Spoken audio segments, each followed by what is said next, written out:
Okay, hey everybody, welcome to Jacksonville's Voice of Real Estate. We are doing a short little pre-show today, about 3 to 5 minutes before the actual show, which just gives YouTube some time to gather some more folks and let them know that our show is starting here in a few minutes. We wanted to let y'all know, those that have gathered here already, that we have been purchasing a home here. In fact, right before Thanksgiving, we went under contract, and we have been going through the process ourselves for buying a little bit bigger house, a little bit bigger property, so that we can have some room in our house and have a nicer place. Well, for ourselves. it's not the first house we've purchased. It's the first house we've purchased in a long time where we're getting a mortgage. Yes. The last two houses, the house we're in now and the house before we paid cash for, we've had mortgages in the past, but it's been 10, 15 years since we actually applied for a mortgage. So this is, it puts us on the other side of the fence. We help people all the time buy and sell houses. It's just kind of weird when we do it ourselves. So we're kind of excited. Very excited about buying this house. But anyway, so we've been going through the process, and we got the clear to close yesterday, y'all. We got everything is done. We are ready to close. We are just waiting to close now. On the 27th of December, we'll be actually closing and getting our keys. So we just kind of wanted to give you an update. Of course, we went through the whole process. We did all of our inspections. We did a septic inspection. It actually has a septic tank, yes. Yeah, it has a septic tank, and I'm not opposed to that. I actually have not one way or the other. I'm fine with that. Some well, you people grew hate up it. with one. Well, I grew up with one. Yes, I grew up with a septic tank in my yard. Many years ago, absolutely. So anyway, yeah, there were a few minor things wrong with the house, but not anything that we actually asked to have repaired. We were fine with it. So anyway, we wanted to just give you that update of what's been going on. So in a few weeks, we actually got a closing date for December the 27th. 27th, only because the seller can't close until then. So after the 27th, we'll be in our new studio. It'll probably be a wreck for a while. But I'm hoping, because it's actually Thursday that we're actually closing. So we might have to skip that day. But anyway, we won't do it live from the closing table. I don't know. There you go. We might be doing that. Hey, it's 3 o'clock, everybody. So those of you who are joining us now, we were actually just doing a quick pre-show. But welcome to Jacksonville's Voice of Real Estate. We have a special treat for you all. Anybody who is joining us who is actually trying to sell their house on their own or thinking of selling on their own, we're going to do a series. And today starts day one, or number one in the series of how to sell your house on your own, step by step. And overall, it's going to gain you less days on the market and more dollars in your pocket, which ultimately I'm sure everybody wants to do. Well, and what started is that every week we get together and think about what can we talk about on the show today. And we always want the show to be helpful and beneficial to you guys, our audience. And Cindy is here. We're going to answer any questions that you might have. You might want to try and pull that up on your screen, just in case someone wants to type in a question if you got a question about real estate. But anyway, we get a lot of questions throughout the week, and lately, since we've been doing the live episodes here every week, we've been having a lot of questions from for sale by owners, people that are having issues or whatever they're at. They ask a lot of questions, so I figured we'd start this series today, and each week is going to be a different thing. And like Cindy said, the goal here is you can sell your house on your own. You certainly can. But a lot of people, they don't do any marketing, any advertising. They don't prepare their home. They put their home on Zillow, which is probably the worst place that you can advertise your house as a for sale by owner. I've got a video here on my YouTube channel and some other ways that you can advertise your home. But we're going to be going over all of those things. But today we're starting with the first and very first most important thing that you need to do when you are going to put your house on the market. You've got to prepare it to sell. Don't just throw a sign out there and hope for the best, because it won't work.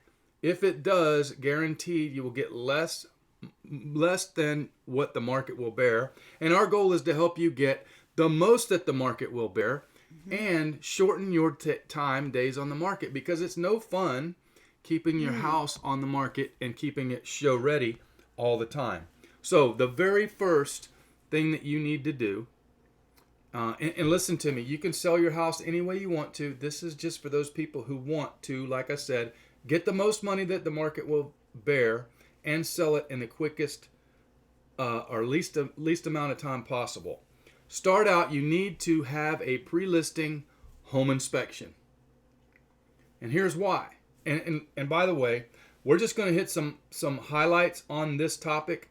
If you want a detailed explanation and also the main benefit or more benefits to why you should have a pre-listing home inspection, shoot me a PM, a private message, or put your email in the comments section, and I'll send you it's about a 10, 20 minute video, professionally done, and it actually explains every benefit and why you should have a pre-listing home inspection. But the basic thing is, you know what? Let me put it to you this way. I see people when they want to sell a car or a motorcycle or a computer. I mean, they'll go and they'll clean the car out. They'll take all their personal belongings out. They'll wipe it down. They'll armor all the tires. They'll get that car looking as best as it can and clean, when they go to sell it. But they don't do the same thing for the house, which is the most expensive things or expensive possessions that someone might sell in their lifetime. Home inspection is very important, and you need to find a professional, licensed home inspector to come pre-inspect your home to look for things and surprises and things that you might not be aware of that are wrong with your house. Now, I know what you're thinking. A lot of times people say, and if I had a nickel for every time I heard this, oh my gosh, I know I what would you're be say. pretty. I'd be doing pretty well. Wouldn't be rich over a nickel, but everybody I ever sit down and talk to about selling their house says there's nothing wrong with my house. And the fact is, there are things wrong with your house. That inspector's job is to find what's wrong with your house.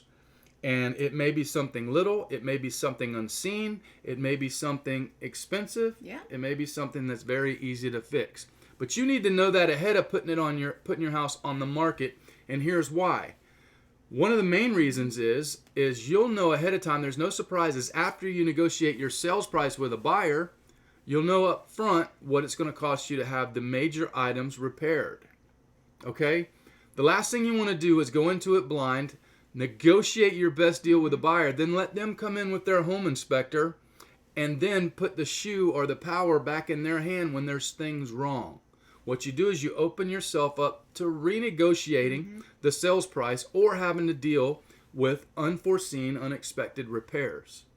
Well, the thing is when a buyer makes an offer on your house, at that very moment in time, they expect that the house is in full working order and everything is works and is in good condition.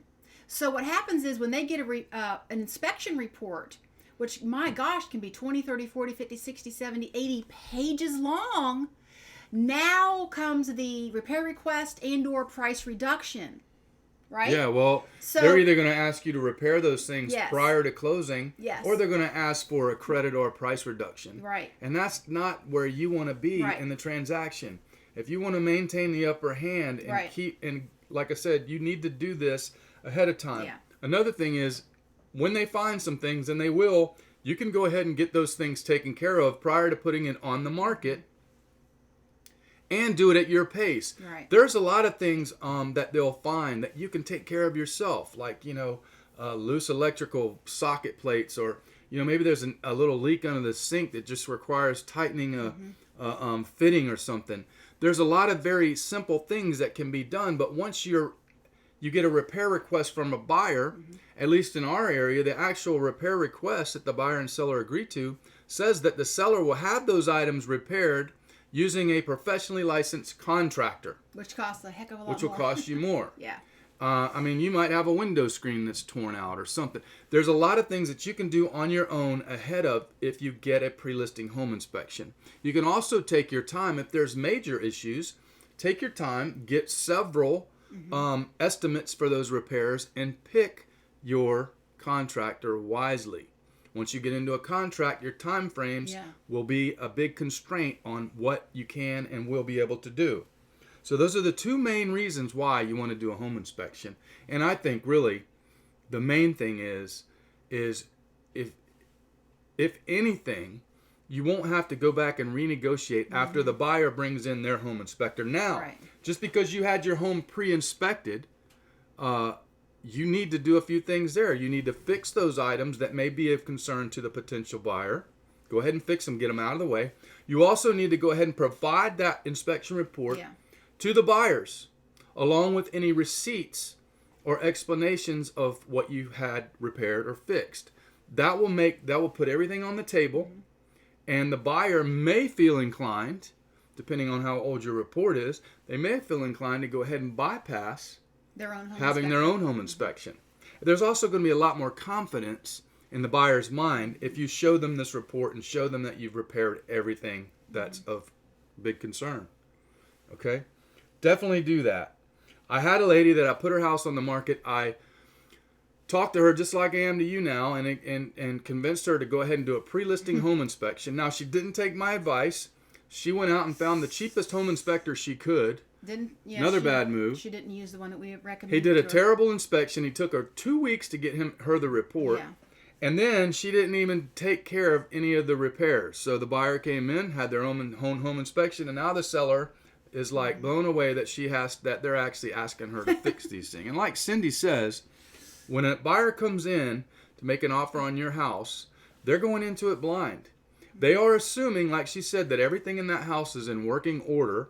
And then when they get a home inspection where it's not, that drains their emotional attachment to your house, the emotional attachment that they had. Exactly. It starts going down, and that's the last thing that you want. And everything that we tell you about, all of these tips every week that we talk to you about, ultimately we always go back to the buyer's emotional attachment to your house. We never want that to drop. Because the more that emotional attachment drops, the more that they could end up backing out of the deal, which is the last thing you want. We want them to stay highly emotional to your house throughout the whole process. So this is going to help keep them, once you've had your home inspection done, like prior to putting it on the market, obviously, getting some things taken care of. So if they do have their own inspector, they have nothing to do or very, very, very little to do. They keeps that emotional attachment, keeps them in the game, keeps them in that contract moving forward. And that's what we want to do, is keep that emotional attachment moving forward and strong. Do me a favor, if you're watching this live or if you're watching the replay, do me a favor, hit the like button. It makes us want to continue doing this. I mean, we've got a long list of topics for this series, and it's going to be very helpful information to those who want to sell their house. Next thing, home inspection aside, like I said, if you want some more details or more reasons why a pre-listing home inspection would be a benefit to you, let me know. Send me your email address. I'll send you a cool little video. It's a professionally done video, about 15-20 minutes long, and it'll explain more in detail. Next, you need to have a professional cleaning. Don't try to clean your house yourself. There's a lot of things you're going to miss that the buyer is not. Right. So hire someone. It's well worth the money. Hire someone to come in for 4, 5, 6 hours, whatever it is, and clean your house top to bottom. Get the window sills, get the ceiling fans, get everything on top of the refrigerator, on top of the bookshelves. All that needs to be professionally cleaned, okay? While you're at it, take a look at the paint colors. It's one thing if you're living in a house with wild paint colors. When you're going to sell it, you got to get rid of that stuff. Now you are selling a commodity. It needs to appeal to everyone, not just you. So paint any wild colors, and wallpaper, trust me. Oh my gosh, this is a pet peeve. I had just spent about 3 days peeling wallpaper off of a wall on a rental property that we're getting prepared, and it was no fun. It was only border this long, y'all. Thankfully, the whole wall wasn't wallpaper. It wasn't a full wall. It was just this border around the bathroom at the top. My gosh, he would spray the water, let it soak, and a tiny little speck would come off. It's just like so aggravating. And if you leave that border on there and paint over it, you've got that edge later on, so you've got to get it off now. And it was a pain. All week he's been working at that. Now, just a quick reminder, the reason that we're doing this video is to help you sell your house by yourself and get the most money the market will bear. If you don't care about getting the most money or selling it in the quickest or the least amount of time possible, go ahead, don't do these things. But if you have wallpaper, unless you're a really high-end luxury house, I would go ahead and pull it off and paint the wall, because guaranteed, we've said it in videos before, The buyer that comes to buy your house is not going to like the wallpaper. I don't care how good it looks. I don't care how much you like it. I don't care how much you spend on it. All they're going to see is that they've got to spend time, effort, and money removing that wallpaper, which is not fun, and then repainting the wall. So if you do it ahead of time, you will not raise that objection. Okay? And paint. Second, or not, I don't know where we're at. Three, Third, 4, 5, third. 6. Declutter. Wow. Again, the goal of this video series is to help you sell your house quickly for the most amount of money. So if you follow our advice here and you do the things that we tell you, you're going to be moving soon anyway. Right. So things that you're not using now or within the next 3 weeks, go ahead and pack it up. Put it in boxes. Don't put it in your garage. Don't put it in the spare bedroom. Get it out of there. Box it up. Put it in storage. Take it to your mom's house. Store it in her garage. Take it to your best friend's house. I don't care. Get it out of the house. Nobody wants to walk through a garage and crawl over boxes to see the garage. And people want to see the garage. Nobody wants to open up the spare bedroom door and see boxes from the floor to the ceiling. Trust me, you're going to be moving anyway. Pack it up. Get it out of there before you put your house on the market. It will do a world of good for you.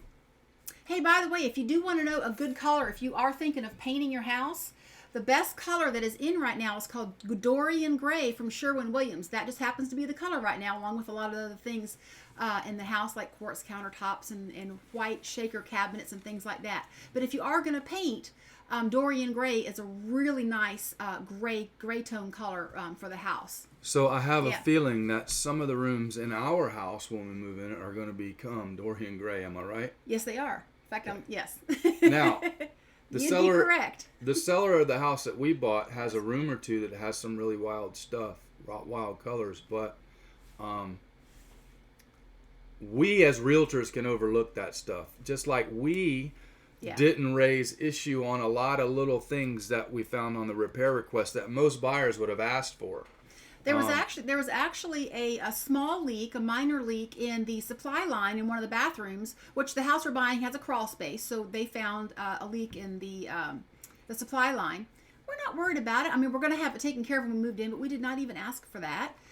And the reason we didn't is because there were just only a few minor things that were part of the house, and we know the house was taken very, very good care of and was in really good condition, so that's why we didn't ask for this for those things. So that's really basically it. So just to recap, you definitely want to have an inspection done. This is my little inspector man here on the screen.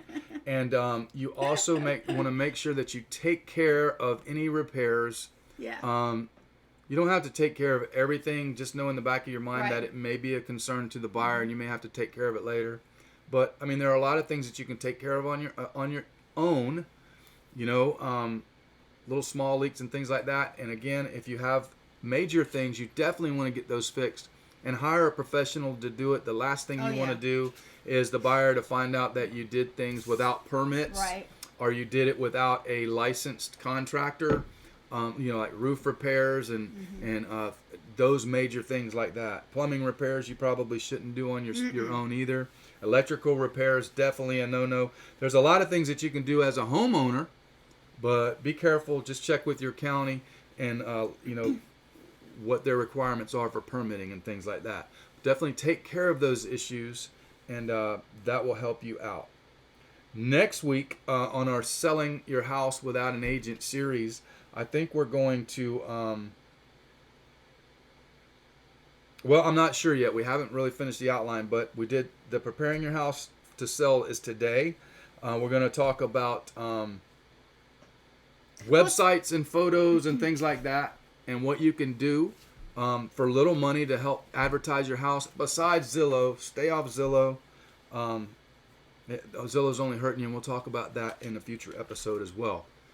If you have questions, you're watching this in the replay, feel free to go ahead and drop them in the comment section.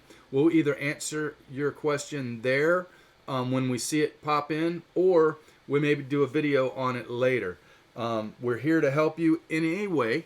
And by the way, if you have a house to sell, or if you're buying a house anywhere in the country, Cindy and I have been in the business for a very long time, And we've developed relationships with real estate agents across the country, and we can help you find an agent that will best suit your needs and not theirs or ours. We do it all the time. We help people all across the country buy and sell houses, and we can help you as well. Don't forget, we are also on Instagram, and I like to be there. I post a lot of crazy stuff. Shad Khan's ship. Yacht ship. It looks like a mini cruise ship. Wow, Shad Khan's was parked here down on the river. And it usually is, but I just happened to get down there this time and take some pictures. I got some pictures of that on there. Very cool. It's huge. He's got a boat that parks inside the back of that thing. Yeah, that's I'd like bigger to just than have that one. Yeah, I mean that's just. It was very cool. He had security out there, and I think it was 4 levels at least, maybe even more than that. But it was like a mini cruise liner. Actually, we were walking along the it's the South Bank River Walk where it was parked. So it's a really cool place in Jacksonville where you can walk along the river, and people jog and things like that. But as we were walking, we were about eye level with the lower decks. Yeah. And they had the what do you call them? I'm a sailor and I can't think of it. The little circular windows. What are they called? Oh gosh, I don't know. It's not coming to me right now. I'm sorry. It's been a long time since I've been in there, but the portholes, not the portholes, but whatever. We're looking through there, and those were the quarters for all the helpers, the people that work there on the ship. I mean, he's got a full crew of guys out there wiping off all the tables on the back deck. Very cool.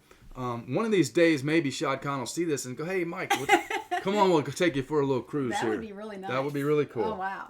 Probably won't happen in the next week or so, but if it does, I'll let you know. We appreciate you watching. Make sure you hit that like button for us. It helps us. Making more. Yeah, it keeps us motivated to do this. This is not easy to bring to you every week, but we do it. We like helping people out, and we're here to help you as well. We hope you have a great week, and we will see you next Thursday at 3 o'clock right here. We appreciate you watching. Thank you. Bye.